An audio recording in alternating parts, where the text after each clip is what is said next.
You tune into the Sportscast with Brian, Craig, and Jeff. Give you all the sports news you need. We give you outspoken thoughts about all the headlines. We talk baseball, football, hockey, and more. No matter the topic, we cover it. Get ready for the show and keep it outspoken. Keep it outspoken. We keep it outspoken only on the Sportscast.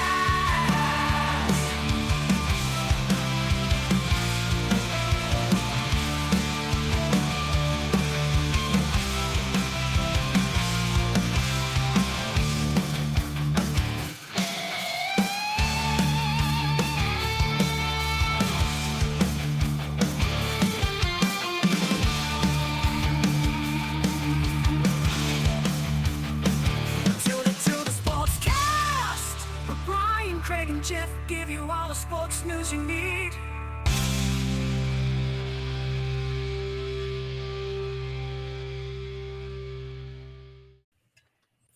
Morning and welcome into the Outspoken Network Sportscast Edition, episode 155, the Christmas Eve edition. My name's Craig. That's Brian. Brian, how you doing this morning?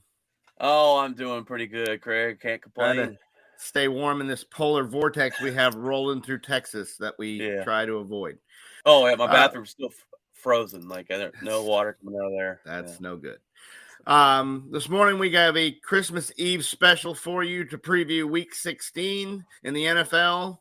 We have a full slate of games on Saturday and 3 on Sunday. And we also have a slew of breaking news stories right after this.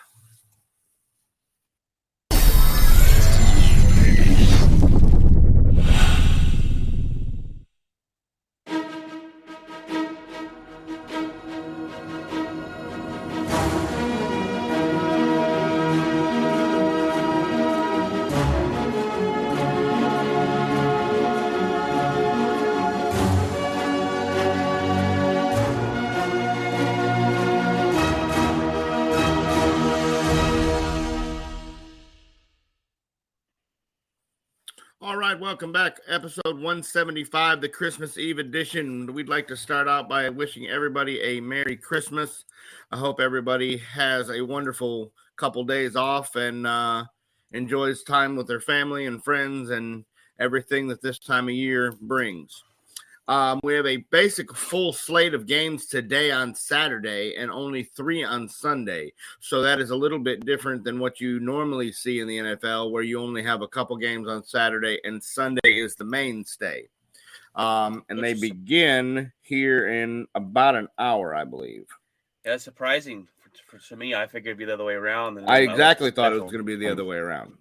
We were looking at that, and I was like, wow, there's like 10 or 12 games on Saturday. All right, I guess we will start with the matchup of the week and the Cowboys and the Eagles. Started off hot, are we? We're just going to go straight into the fire here. We make our picks of the week, and Thursday we both picked Jacksonville, which that obviously turned out to be a good pick. We will talk more about that dumpster fire in New York in a little while when we get to the breaking news. So Cowboys, Eagles, Brian, who do you got? Well, I went ahead. We weren't going to be able to podcast last night, or I wasn't. We weren't all able to podcast last night, so I did a solo shot episode of just this game because this game is game of the week. I'm surprised it's not the 7:25 tonight or even the late game on Christmas. But I got the Eagles. And I got the Eagles because they do a lot of stuff that the Cowboys aren't good at stopping. I think even with Gardner Minshew, he's that type of guy that can give you a game or two. I call it the Ryan Fitzpatrick type of game where he can come out and either throw 4 interceptions or he can come out and throw 4 touchdowns. So you never know what you're going to get. I think the defense of this team is really, really good. And I just think they're still going to be able to run the ball. Dallas has a problem stopping the run. And I just think it's going to work against them. And Philly's going to control the clock and win this game. It's going to be a close game. I think they win by 3. Yeah, I don't know. There is a lot of things that the Eagles do. The back end of the Cowboys defense is torn up. And while I wasn't an Anthony Brown supporter, I guess maybe he was playing better than what Calvin Joseph is playing. Again, Calvin Joseph can't cover his eyes from a scary movie. So that scares me with the Brown and Smith combo in the wide receiver deal. I think they're going to have some shots down the field, and you hope Bland can cover one of those guys, and you hope that Diggs, who's been recovering from the flu, can cover one of them like he has been and lock that one side of the field down. You hope that Diggs travels with Brown and tries to keep him from going absolute earth. And then, of course, the running game, which Dallas has never been able to stop. That running back in Philadelphia has had his first 1,000-yard season.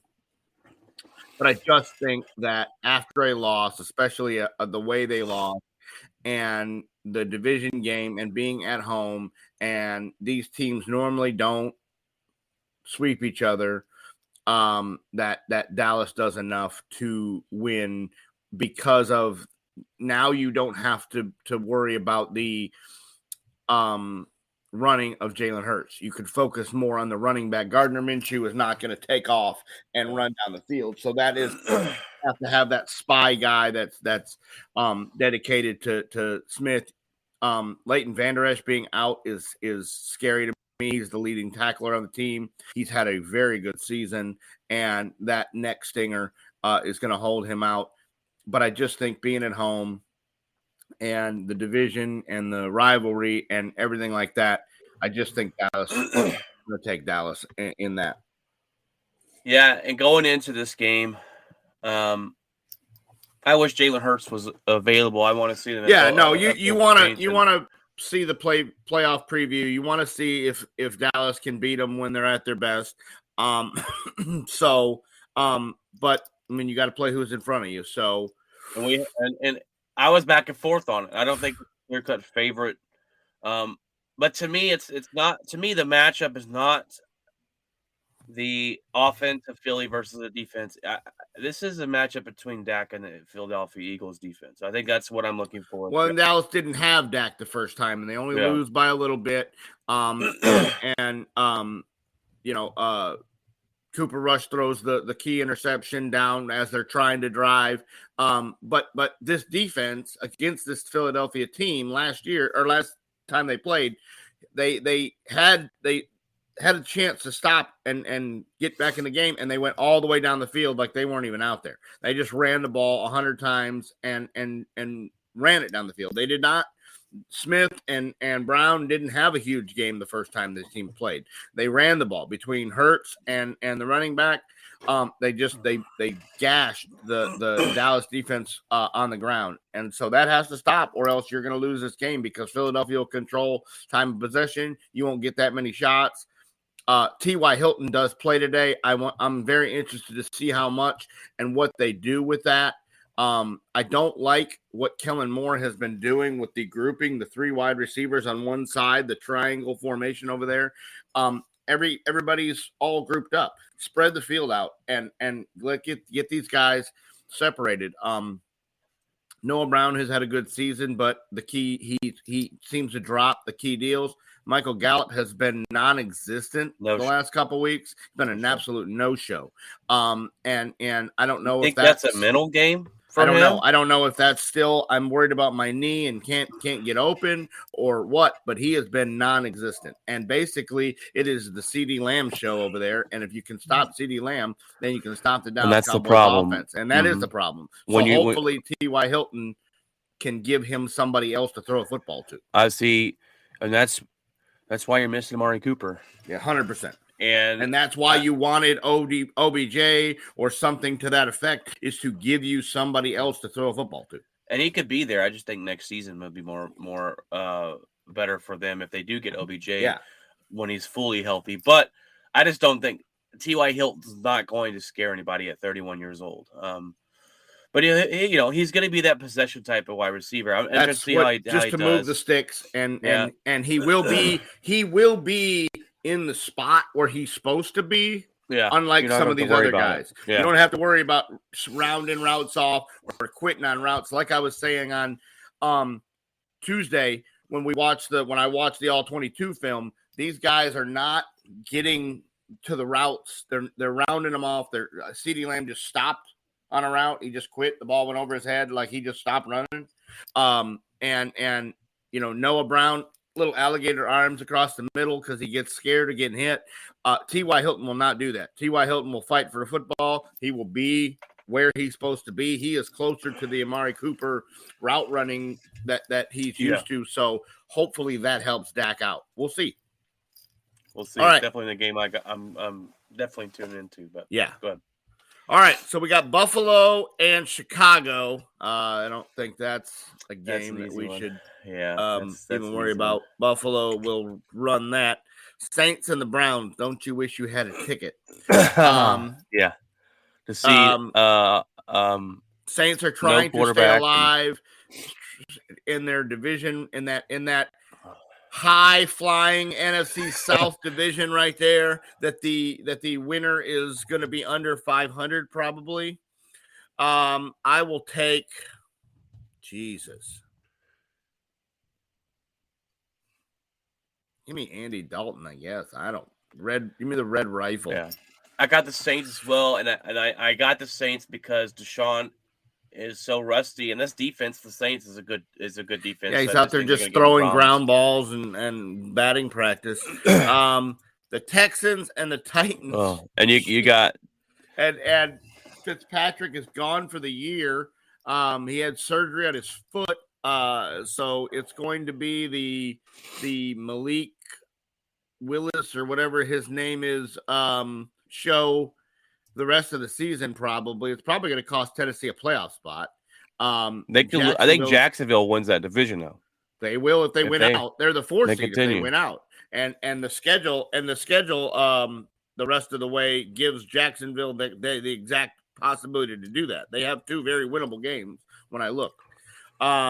So I will take the Texans because they have looked very good the last 2 weeks against 2 really good football teams. They take Dallas to the last possession, and they take Kansas City to overtime. So I'm going to take the Texans to win that football game. I laugh because I choose the Texans as well. Yeah. I didn't think there'd be a week this year that we both took the Texans. No. But here we are. Seahawks and Chiefs. The Seahawks are starting to look, after starting very, very well, they are starting to look more like the Seahawks that we thought they would be. Geno Smith start the year. Looking like Geno Smith. Geno Smith is starting to look like Geno Smith.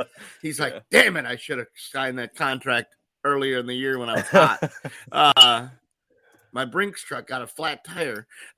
So he was trying to get an extension in Seattle, and I don't know if that's going to happen now. I'm taking Patrick Mahomes with his eyes closed. Yeah. Giants, Vikings. The Giants need a win to try to even remotely stay in the playoff. If you're a Lions fan, you are the biggest Vikings fan in the world now that they won the division after a 9 million point comeback last week and stole your hopes of winning the division. I think the Vikings roll here, even though, it's at noon, so you don't have to worry about Kirk Cousins peeing down his leg. So I'm going to take the Vikings in that game. Same here, buddy. Bengals, Patriots. Old Snack Jones over here. Screaming at people like he's got rings or something. Yeah, trying to think he's Tom Brady screaming at the offensive line. Brady.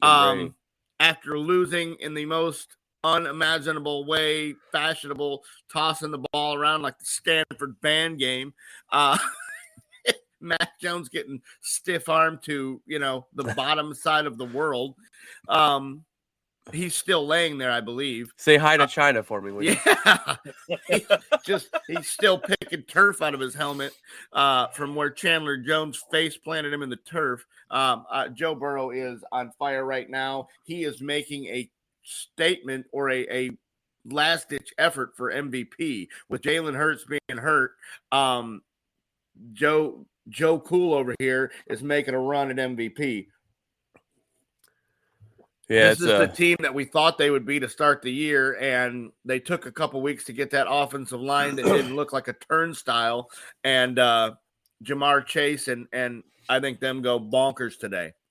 Yeah, Lions, Bengals. Panthers.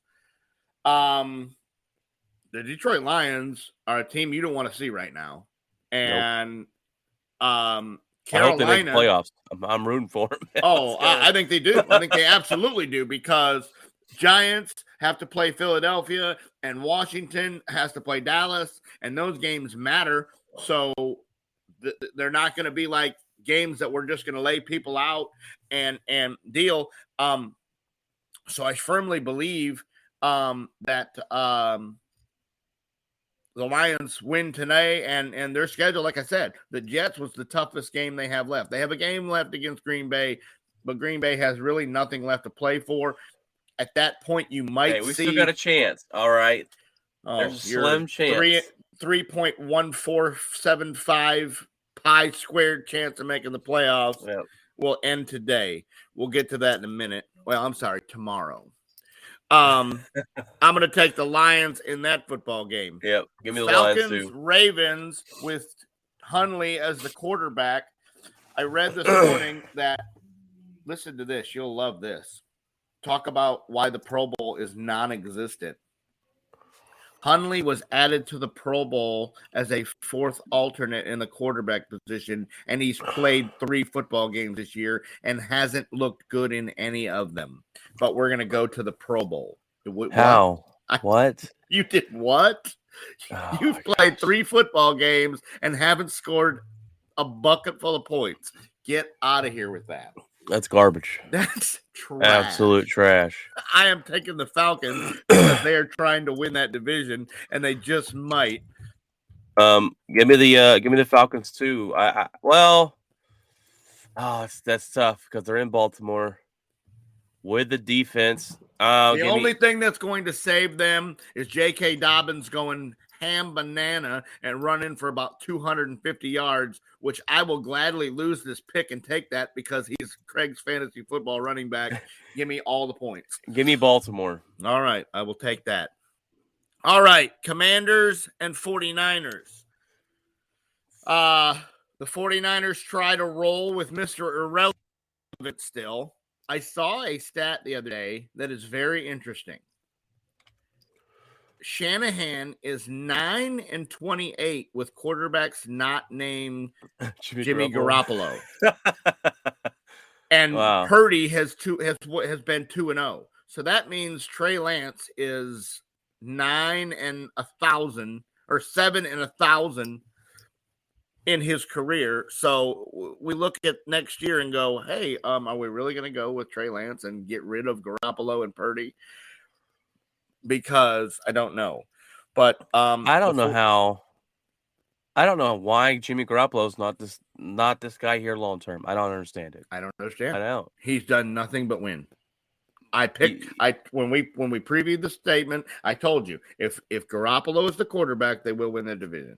And they were on a crash course to look terrible. Could you imagine what that division looked like if Trey Lance doesn't break his ankle? Oh, that division looks like the South. Yeah. That's exactly what it looks like. Yeah. You got the Rams, you got all these teams that are terrible, and the 49ers would be right there with him if Trey Lance was the quarterback. Yep.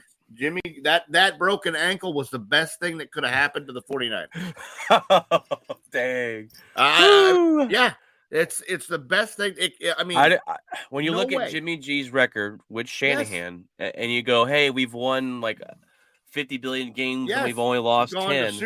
How is this not going? Okay, I can win games with this guy. If I'm the GM, I'm going, I can't justify getting another quarterback. I'd say you work with Jimmy or I'll find somebody who will. I don't get it. Yeah. And all what they gave up for Trey Lance, and it doesn't look like he's better than Jordan Love in Green Bay, then I don't. Yeah.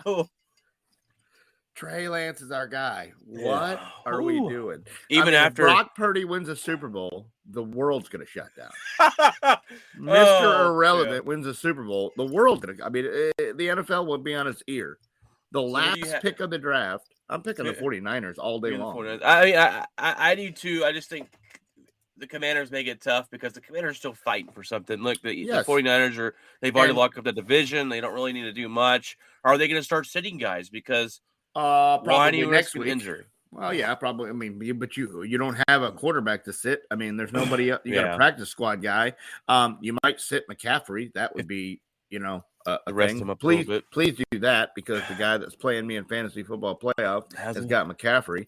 Yeah, go ahead and sit him down. I'll do the 49ers as well. We already did the Cowboys, Eagles. Raiders and Steelers are talk all about that's terrible. left for today. Talk about terrible. Yeah, I'm going to take the Raiders because I don't know why. I guess because I picked them to start the season.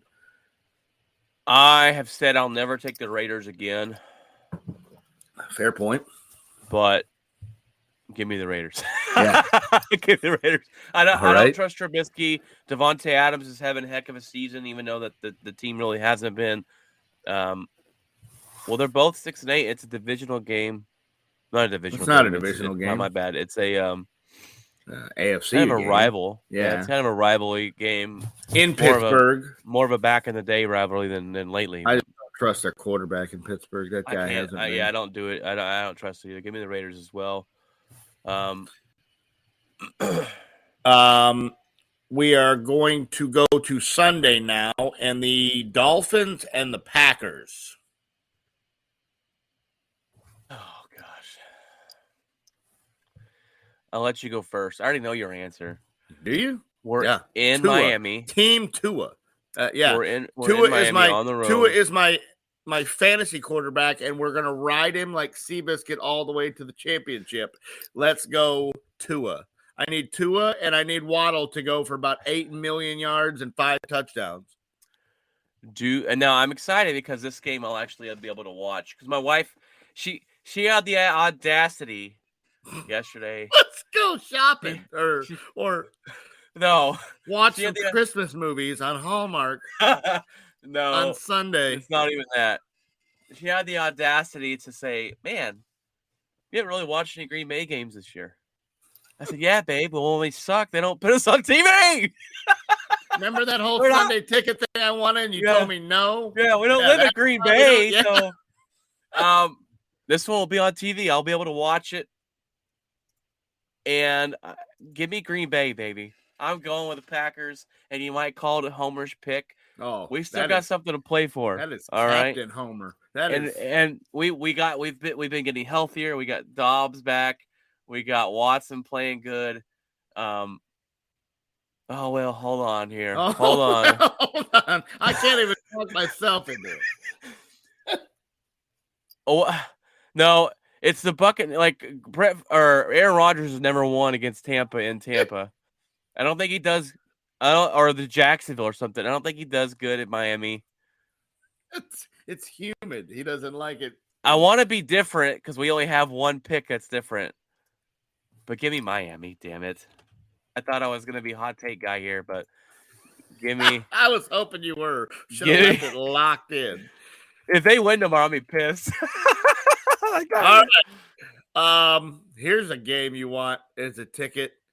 Rams Broncos, the backup quarterback bowl, baby. Terrible. Baker Mayfield rolling in against. I don't know if Russ is playing or not. I don't think he is. Even if he is, they're terrible with Russ. Captain Concussion over here has won 2 games and can't get out of his own way. I'm gonna take Baker. I'm gonna go Denver. But I'm gonna go Denver. They're good defense. They looked good last week, surprisingly. It's the first time they looked good all year, and they didn't have Russell Wilson playing. That tells you something. It's just gonna be about all the defenses, and give me the Broncos on that one. I'm probably gonna regret that at the end of the day, but I'll take Buccaneers, Cardinals. I believe that he's still out because of the concussion. So I believe the Cardinals will be on a 3rd-string quarterback. And even though I want Tampa to lose all their football games and not make the playoffs, and Tom Brady not make the playoffs in a year that he was not injured, I can't go against Tampa Bay. That defense is too good, and they got something to play for, and they're going to win. Yeah, it's an easy pick, Tampa. And then the Colts, who can't beat anybody, apparently, even with a 4,000-point lead against the Chargers, who are still fighting to get in the playoffs. Give me the LA Chargers in You are that correct. matchup. I got the same one. So Right. It comes down to 2 games with us this week.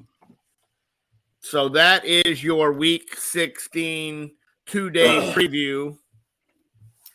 And now we will go into a slew of different news of the week stories right after this.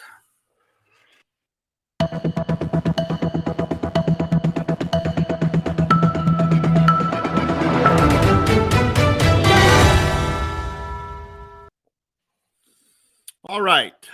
Headlines of the week. In the first one, a move in baseball that I have never quite seen happen, and it happens with the baseball team that I follow. The San Francisco Giants in this offseason have had Aaron Judge for about 6 minutes and Carlos Correa for 6 days. They were just about to announce the 13-year, $350 million contract on Tuesday. They had a news conference scheduled. They had Correa's family up in the hotel in San Francisco. Everyone was ready and able to make this official. All of a sudden, the Giants do the physical, and they find an injury that Carlos Correa had back in the minor leagues. He has a broken tibia that he had in the minor leagues that he had surgery on, and it has not come up. It has not been a problem anytime he played in Houston. It wasn't a problem in Minnesota when he played last year.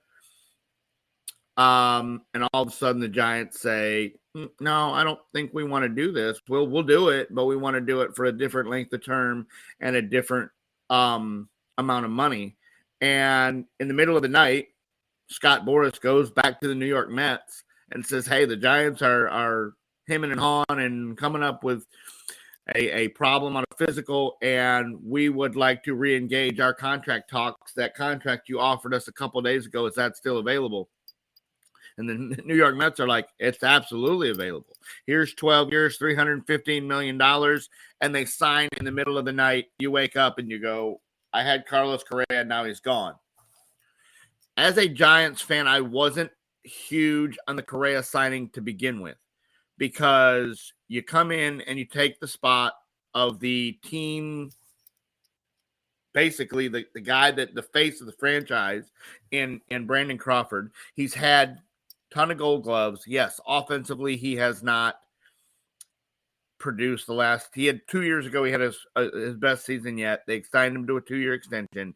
And the problem I have is, from what I'm reading, they didn't come to him and talk to him before they did this. They did this and then called him and said, hey, Brandon, you're going to have to change positions. And he's like, I've played shortstop my whole life. Where am I going to go? They're like, we don't know yet, but we're going to sign Carlos. And being the class act that Crawford is, he's like, okay, I guess, and was willing to move positions. Carlos Correa is a career 280 hitter, has never hit more than 27 home runs in a season. San Francisco's not exactly a hitter-friendly park, so he probably wasn't going to come in here and light the world on fire. He's got a .986 on-base percentage. Okay, that's solid. But to me, this move was never worth $350 million. And it wasn't worth 13 years, wasn't worth $350 million. And to me, the Giants probably dodged a bullet, but they look horrible. They go back and sign Conforto for a 2-year, $36 million deal. They basically have money to just spend and deal. They're just throwing money at people at this point in time. Have you ever seen anything like this, Brian? I have not. That first of all, still in the middle of the night, they say a lot of owners are kind of upset about this. Oh yeah, I- the New York Mets have $806 million just this offseason. They're just throwing money at people. Now, I can't be mad at the Mets for trying to win, and if the Mets, If you're willing to pay the luxury tax, yeah, with Major League Baseball, if your owner is willing to pay the luxury tax because there's not really any cap, then so be it, right? And I'm not going to get mad at the Mets. It's interesting because you're like, oh, we got Correa, this big huge deal, and then next thing you know, I saw your post about we had him for 10 minutes, and I was like, what? Where did he go? You said it was a broken bone. he broke his leg in 2014 in a slide in a minor league game, and he had to have surgery. And yeah, okay, that's an injury that you would kind of flag. But I look at it and go, he's played 8 years in the major leagues and never missed a game because of that. He's missed some games because of here and there and whatever, but never missed a game because of this leg acting up. So if I don't get it either. But I'm not too heartbroken if you're the Giants, like you said. This guy, first of all, I don't really like him for being a cheater of the Astros.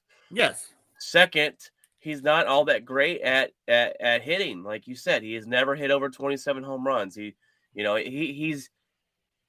better than average, but he's nothing all that special to me. Yeah. So I 13 don't for 350. And here's the thing. Here's what bothers me most is he was going to come in here and make Brandon Crawford move, but now he goes to the Mets and he goes, "Oh, you got that guy that plays short. I'll go over here to third base and I'll play third base." Oh, whoa, Carlos. So we have Brandon Crawford, who's Gold Glove shortstop deal. We currently don't have a third baseman because Evan Longoria has not signed a contract.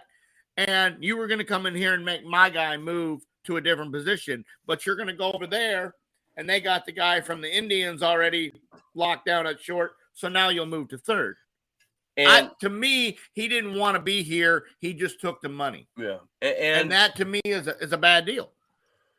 And you got to hope that y'all didn't put a bad taste in Crawford's mouth by asking him. I 100% believe he did. And that's that could be, for a baseball player, that could be disrespectful. It is disrespectful. And like I said, especially when he goes to the Mets and moves over to third base, and that was never an option in San Francisco. They didn't say, well, we haven't decided where he's going to play yet. We're going to get with Brandon, and we're going to see what works out and see who wants to move where. One will play third, one will play short. That's what we're going to do right now. They didn't say that. They just automatically said, he's our shortstop. He's going to be our shortstop for the next 13 years. Brandon, you can either retire or you could go. And it seemed, and that makes it seem more of a desperate move on the Giants than, you know what I mean? Like, hey, come here. You're a shortstop. We already have a shortstop. Screw that guy. Yeah. And the Mets were like, hey, come on over here. We'll figure it out. And he's like, I'll move over there. I'll move and I'll go to third. I think the Giants, I don't know. Maybe they're trying to swing and get whoever they can because they don't want to have another losing season.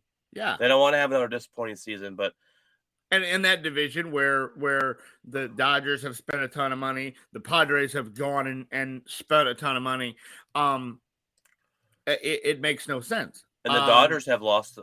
They haven't gotten better over the offseason. They've lost some players, and it's like, yeah, and appears they might lose another one here shortly. So yeah, that to me in the middle of the night, it just wasn't a great move. It's not a great look. It appears they didn't fracture the relationship with Scott Boras because Michael Conforto is a Scott Boras client and they signed him. So it appears that they didn't completely screw that up. Yeah, Conforto's been injured. He's coming back. It's exactly what the Rangers get. They go out and they get the guys. Hey, you had Tommy John surgery? He's a reclaim You're our ace. Let's go. He's a reclamation project from what I'm, seeing. Yeah. So I'm not real thrilled on anything they've done. Now, if they go get an arm There's one more arm out there. I don't understand. Adam Duvall's still out there, and he played for the Braves, and the Giants drafted him, and that kid is a stud. And I just don't understand why you wouldn't bring him back. You drafted him. You liked him in the thing. But now that the Conforto deal is done, they're not going to go get Duvall because they don't have enough spots. They've got Jock Peterson. They've got Yastrzemski. Now they got Conforto. They don't need another outfielder. So it's what it is. Okay, we go move on to the Chris Beard story.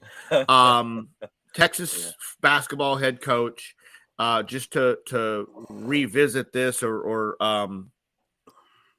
update you on it. Updated on it. He gets arrested for domestic violence where he strangulation of a family member is what the original charge was. Nobody knew who the family member was. You hoped it wasn't a child at that point in time when you heard the case. Texas suspends him without pay until they can figure out what's going on. Well, in a statement on Friday, his fiance comes out and goes, hey guys, he didn't strangle me. Did I say strangle? That's a strong word. I mean, maybe he just helped me out of where I was at by my neck area. I didn't pass out or lose breath. He caressed my neck with his hand. It's fine. No, he did not. When Texas said you're suspended without pay, we saw dollar bills flying out the window. And we like our lifestyle. So she said, I never said strangle, and I never wanted to file charges or wanted him indicted or arrested. He's back home. Everything's fine. We're a happy family. And it looks like probably he will be reinstated in Texas and continue his coaching career in Texas. And this will be a blip on the radar. But my problem with this is we all know what happened. They got in a fight.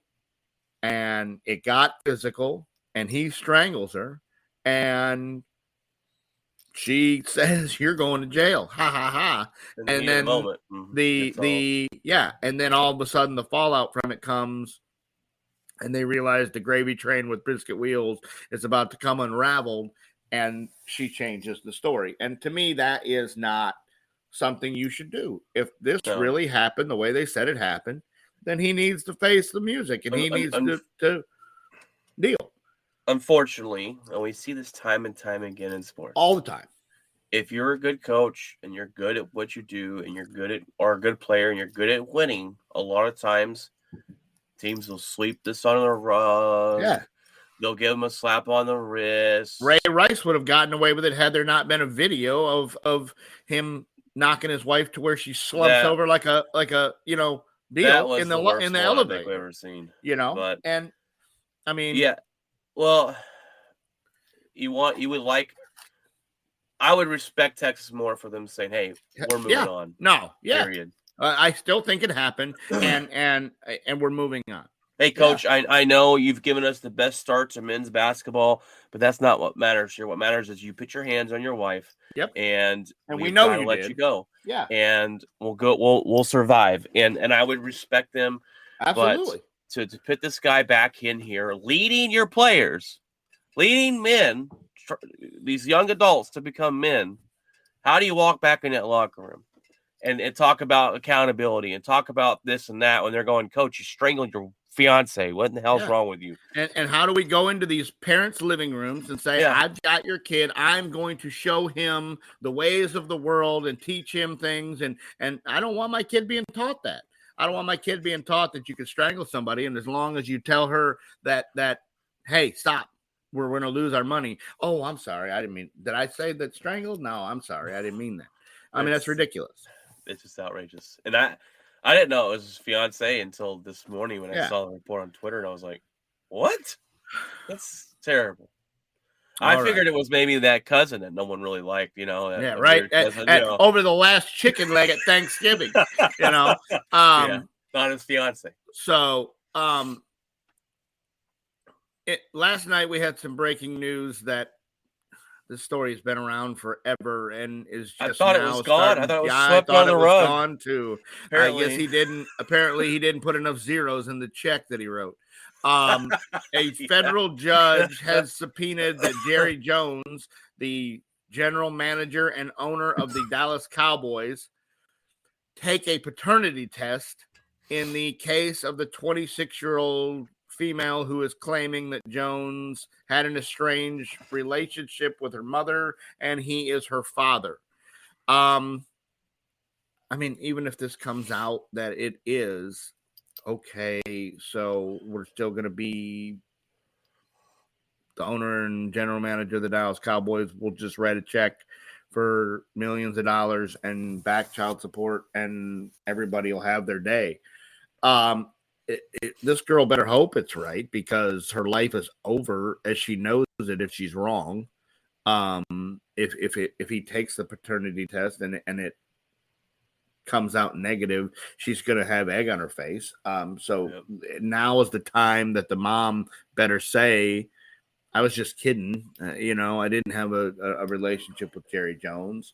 The timing of it. You're trying to go to the playoffs and you're trying to win football games, and you're in the news for all the wrong reasons. And look, I've never been a Jerry Jones fan, but to me, this is just, I mean, if it is, it is. If it isn't, it isn't. It really doesn't affect. It shouldn't affect the team. It shouldn't affect him as an owner. They're not going to remove him as an owner if he had an estranged kid. Well, and what's weird is, even if she is, doesn't mean he owes you money. Well, it does from child support standpoint. From that, I get that point. But I'm talking about the $1 billion franchise. No, yeah, you don't get a part of the Dallas Cowboys. You got to put her in the wheel. Like, I don't. It is what it is. Now, to me, you would have to almost be 100% sure before you make this claim. Yeah, absolutely. The press and the fallout from if you're wrong will be astronomical. Yeah. So, I just think, I don't know. I thought this was done. I thought this was over with. So did I. I saw that last night, and I was like, what? This has been over for months. I mean, it went away, I thought. She's going to be invited to the Thanksgiving dinner next year? And yeah, sure. I don't know. But okay, you said you had one. Well, I got two different things.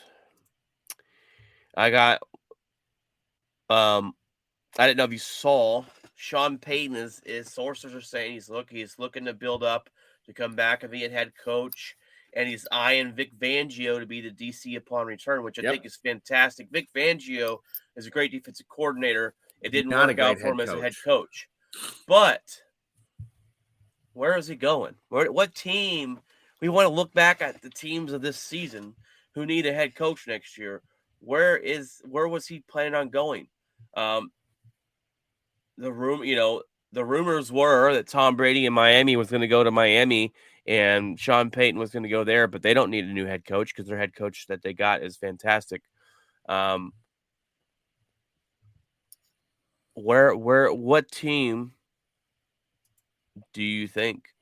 What team do we think? Because it's interesting. It's an interesting topic. I think whoever gets these two will be great. I mean, the Todd Bowles experiment in Tampa hasn't exactly gone real well. If he goes to Tampa, Tom's getting washed, but Vic Fangio could turn that defense around. And they've got the talent. Yeah, I mean, and I think Tom, if they get an offensive line, if they build an offensive line, I think Brady's fine. We just, like we said, he doesn't like being hit in the mouth, and so he's had a bad year. Because I don't think Sean Payton's coming back unless it's a team with a quarterback. The original thing was the Dallas Cowboys, but you can't fire the guy who's won every year, and for the first time in a decade, you've made playoffs back-to-back years. He's done nothing but win. When the only years he didn't win was when he didn't have Dak Prescott. My first thought, this year he won even though he didn't have Dak Prescott. My first thought was the Broncos. But are they going to take Vic Fangio back as defensive coordinator? Is he going to walk back in there after being the head coach? Because they got Maybe. Russell Wilson. They need a new head coach. Sean Payton could come in. Vic Fangio could come in a familiar place with a good defense and maybe turn that franchise around. Maybe get Russell Washington back. was another one, but they don't have a quarterback. Yeah, they don't have a quarterback. So it's just interesting what teams are set up that are really good, that's willing to get rid of their head coach. Tampa or Denver, in my opinion, are the only two places that I think Yeah. might go. No, yeah.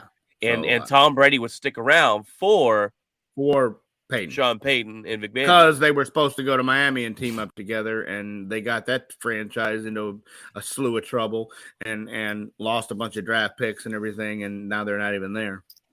Yep. And my other thing I got is I wanted to go through the NBA slate of Christmas games because this is supposed to be their time of year where they put out their best matchups. You got Lakers and Mavericks at 1:30 on December 25th. Of course, Mr. Street Clothes will be in street clothes as he's injured. Mavericks have looked terrible this season. Luka put up 50 points last night. Just an absolute beast. We got 76ers Knicks. A lot of mediocre basketball this year. I mean, the 76ers are 19-12. Or Knicks are 18-5. Who the Knicks did get their second-round pick taken away for Jalen Brunson tampering with Brunson, which sure. The game of the week here or day is the Bucks and Celtics at 4 p.m. That should be a pretty good game. Celtics have hit a little bit of a skid after starting like a house of fire. They've come back to the pack a little bit. They're 23-10, and the Bucks are 22-10. Yeah. Celtics are 12-5 at home, fantastic, and the Bucks are only 8-7 on the road. So you got Grizzlies Warriors at 7. The Grizzlies are 20-11. They're looking real good this season, and the Warriors, if the playoffs started today, would not be in it. So, they have had a tough start. It started in the off season with the fight between Poole and Draymond, and that team just has not looked like the team that won the NBA title last year. How do you go from winning the title to not making the playoffs? I don't know. Ask the Los Angeles Lakers. It's going to be solid. The NBA is not real happy that they got 3 NFL games on when they're trying to take Christmas Day as their thing. It's been their thing for years, and you got 3 NFL games on. They're real happy with that. You got Suns and Nuggets later that night at 9:30. So those are your Christmas Day games for the NBA. If you guys out there watch the NBA, there you go. Me and Craig both watched the Stars last night as they came back they were down 2-0, and they came back and won that 4-2. So it was a good game to watch. All right, and we got one more in the Trevor Bauer fiasco. Let's go Rangers. For all of the time, this has really been a he said, she said case against him the whole time. He's had multiple cases where women have alleged that he has done things behind closed doors that they didn't want to do, even though he's had text messages and voicemails and different things saying that it was all consensual. If you look at some of the things, we're not going to go into detail of what some of the things it is. Go look it up for yourself. But it appears that maybe it was consensual to a point and he maybe went too far. But anyway, the original suspension was 360-something games. And they took it to an arbitrator, and it was reduced to 194, which is basically time served, and he has immediately been reinstated. From what I've read, he will never play another game in a Los Angeles Dodgers uniform. That franchise is over it. That locker room's over it. They said he was a horrible teammate. I've never seen when this originally happened, the things that were posted on Twitter of teammates and how fast they unfollowed him and how fast they said things about him was mind blowing to me. I've never seen a teammate. They had that bus already started. Oh, They were just waiting to run him it was over. half over top of him when they broke the news. It was ridiculous. So and so he becomes a free agent. The Giants were in on him to begin with. It was basically the Giants and the Dodgers. He likes that part of the deal, the Southern Cowboy. I don't know if they need him because they've already gotten a couple guys. They've got Mania. They've got Ross Stripling. They've got Scalafani from last year coming back from an injury. So they really don't know if they need him. But, boy, that would be a hell of a sign. Texas likes spending money, apparently. And I don't know. I really don't know what it's going to take to deal because – the Dodgers have to pay him. They still owe him $29 million in guaranteed money. So to me, you could sign him to a smaller deal and he still gets the $29 million. Yeah, you could to see if he still has it because like Deshaun Watson, since you haven't been on a mound in 2 years, what do you have? And Trevor Bauer has always been year-to-year guy. He never signed long-term deals. He signed one-year deals to make more money when he was in Cleveland. He does his own negotiating. He doesn't have an agent. He doesn't have a deal. He bets on himself every year. That's Ben Bauer's MO. So it'll be very interesting to see. He's a hell of a pitcher. He's a little bit cuckoo for Cocoa Puffs. He's a weird individual, but on the mound, he statistic-wise, he's dominated. I mean, he's a Cy Young candidate. He's won a Cy Young. Keep the drones away from him and don't let him play with drones. But other than that, I'll take him in Texas. I'd take him in San Francisco in a cocaine heartbeat. And he might pick San Francisco just because they play the Dodgers more. Hey, I'm going to show. Boy, that would be to stick it up. LA's deal, 20 times a year. Absolutely. Yeah. I don't know. I have not heard anything on negotiations.